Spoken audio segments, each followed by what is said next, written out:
Olá, meus queridos, uma boa noite para vocês. Para mim, vocês estão vendo ainda é dia, hora que a gente está gravando aí mais uma palestra, mais uma reflexão. E o tema proposto, né, para hoje é Pão Nosso, capítulo 146, Seguir a Verdade. Então, que essa seja uma noite abençoada para todos que estão aí no Reviver.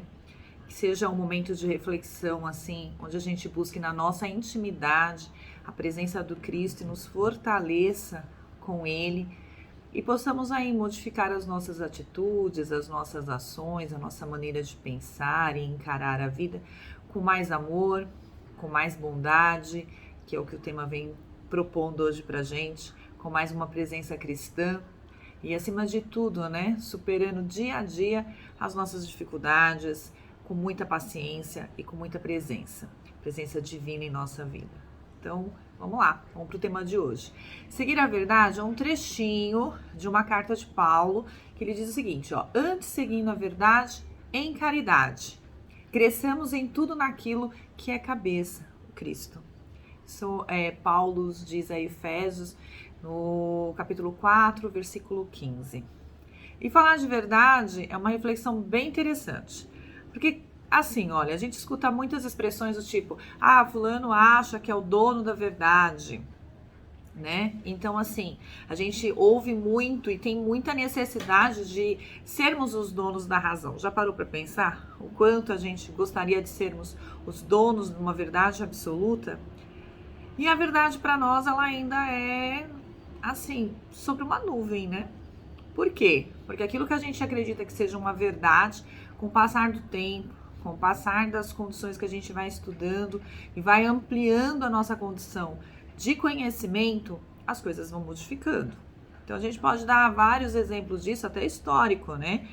Lá na época, antes de 1500, achavam-se que o planeta Terra era quadrado, ele não era redondo. Já se achou que a Terra dava volta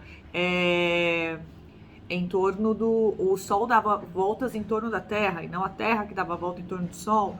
Então, várias coisas a gente já acreditou como verdade e nada mais do que o tempo, um pouco mais de dedicação, um pouco mais de estudo fez com que a gente não percebesse alguns equívocos e aí aumento da nossa consciência e da nossa condição de entender o mundo que está ao nosso redor. Então, várias coisas vão se acreditando e nada melhor do que o tempo e uma possibilidade de aprendizado. Então, essa ideia da gente ter uma verdade absoluta, um único caminho, né? E esse único caminho para as conclusões das coisas já fez com que a gente cometesse muitos erros. Então, quando a gente começa a ampliar a mente, ampliar os conhecimentos, a gente vai mudando. Então, assim, eu já acreditei que a Bíblia tinha sido escrita por Deus. Então, durante muito tempo acreditei nisso e foi muito difícil acreditar que foram escritos por homens, né? E que ali tem o relato de uma história, de uma comunidade, de crenças, de valores. Até hoje, algumas interpretações muito complicadas com relação à religião. Há guerras que a gente chama de guerras santas, que são em nome de uma verdade absoluta sobre a religião. Quando a gente fala de religião, também a gente começa a olhar do lado e falar assim, olha, há vários caminhos que vão levar ao Pai. A gente tem que escolher aquele caminho que mais se adequa às nossas necessidades, àquilo que nós acreditamos. Então, não adianta ficar criticando qual é a religião certa, qual é a religião errada, porque a minha é a dona da verdade. Esse capítulo vem dizendo assim, na proporção em que a gente vai conhecendo a verdade, né? Não adianta simplesmente crer em algo se a gente não fazer com que isso transforme a gente. E transformar é viver em caridade. Então, assim, as verdades absolutas que a gente carrega, é bom a gente saber que não é bem assim. Nessa nossa caminhada, a gente já deve ter descoberto várias coisas a nosso respeito. Coisas que a gente acreditava que era e que com o passar do tempo a gente falou, acho que não é bem assim. Eu estou me conhecendo. Então, até sobre nós, na nossa investigação íntima, temos descoberto várias coisas sobre nós que a gente nem imaginava. E aí eu já dei alguns exemplos, né? de experiências que a gente passa, e a gente fala assim, nossa, o que é vaidade para nós? É difícil a pessoa falar, eu sou vaidoso. Às vezes a gente não é vaidoso com relação às nossas vestes, mas no caminho a gente descobre que a gente é vaidoso com relação às nossas ideias, com relação às nossas opiniões. A gente não gosta de ser contrariado. E aí a gente começa a trabalhar, porque não vai ser todo mundo concordando com a gente que a gente vai conseguir crescer. Às vezes, quando a gente bate de frente com alguém que discorda da nossa opinião e a gente dá a oportunidade de ouvir, né, de repensar sobre as nossas atitudes, a gente não necessariamente concorda com a outra pessoa, mas a gente se transforma. E esse é o nosso processo de descobrimento de verdades, de descobrimento sobre nós mesmos. E a única verdade que a gente tem, assim, é de que o Cristo é o caminho. Ele é o nosso caminho, ele é o nosso exemplo maior. E nós temos ainda dificuldade de entender tudo o que ele fez, toda a sua magnitude, todo o seu amor, toda a sua compreensão. Então isso vai exigir de nós tempo e que sejamos bons nessa caminhada.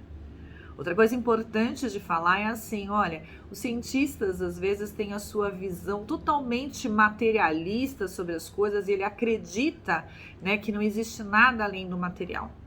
E a gente fala, nossa, é um pouco estranho isso.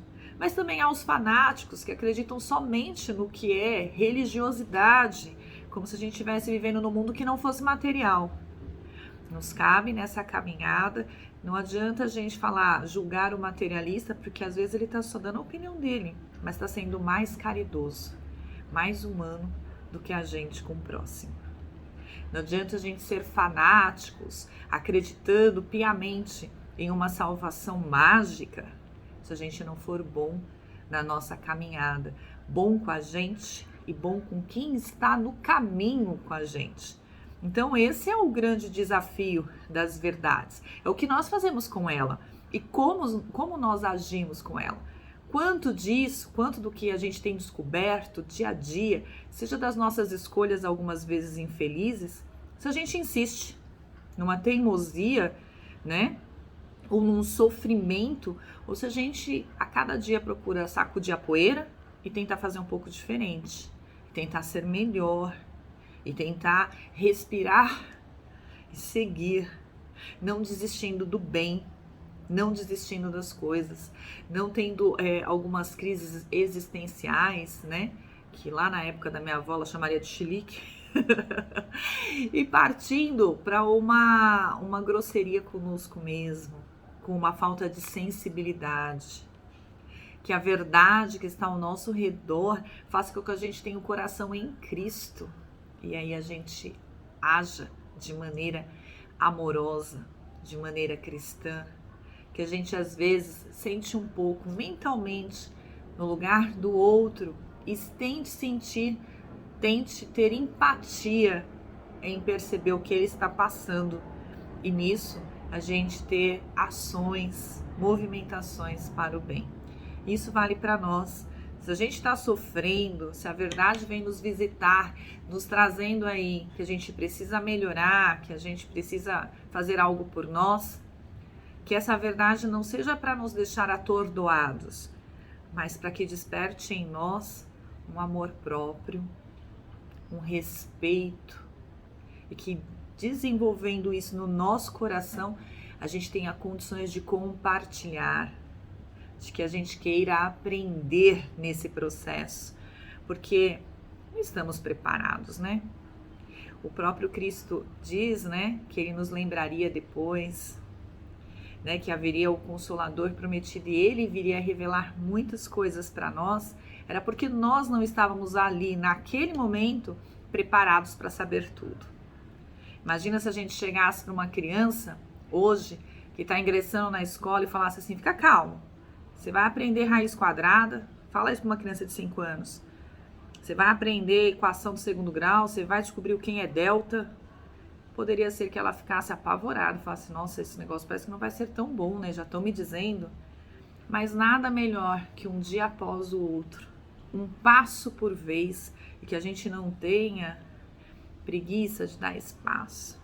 Que que nós estejamos conscientes na nossa caminhada, para que os véus sejam desvendados e que a gente veja que a felicidade está na simplicidade, no servir, no amar, no deitar e levantar com a consciência tranquila e principalmente no construir todos os dias o caminho que a gente quer chegar.